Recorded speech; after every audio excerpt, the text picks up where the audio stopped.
are giving me this privilege of speaking.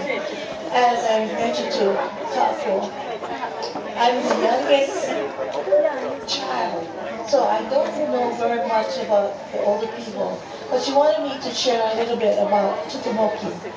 And the thing that I know about him is that I was scared of him because I was speaking Hawaiian and I didn't understand Hawaiian, and so I sought to look for actually my nephew, who was adopted from my sister Dinah into the family. He took care, and he was younger than me, much younger, but he spoke Hawaiian, he understood it, and so Vicky, whenever ask him I who went was to that? the house Who where is my she talking sister about? needed, I would just pull him along so that he would be my interpreter, because if I didn't know what my grandfather was speaking to me, he would get, really angry, like he wanted to hit me.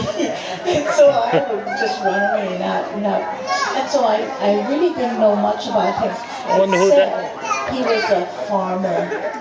He planted everything on his land, and he ate from what he No, but produced. who? She talked about somebody, And her nephew, that another thing, he interpreted for was her.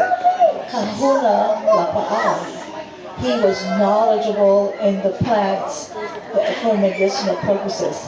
And I can share just one She's talking about her incident that grandfather. happened to me when I was very little. My mom told me that I was very, very sick. And she said for a whole week, I don't know how many days, she said she couldn't put me down because I would cry, I would choke up or whatever like that, like I had pneumonia or something. I don't even know, but she said she couldn't put me down. I was being held up all the time. She was so tired. And Tutumoki came out the road because they walked everywhere that they wanted to go. He came up the road and he looked at my mom and he said, "What's the matter?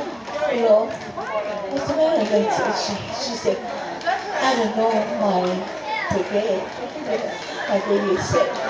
And so he looked at her and he said, "You know what, when the boys come home from school, I want you to get up, tell them to get on the horse, go up to Kalapapa, there's a lehua tree, and from that tree you pick up the medicine and to bring it home and give it to me."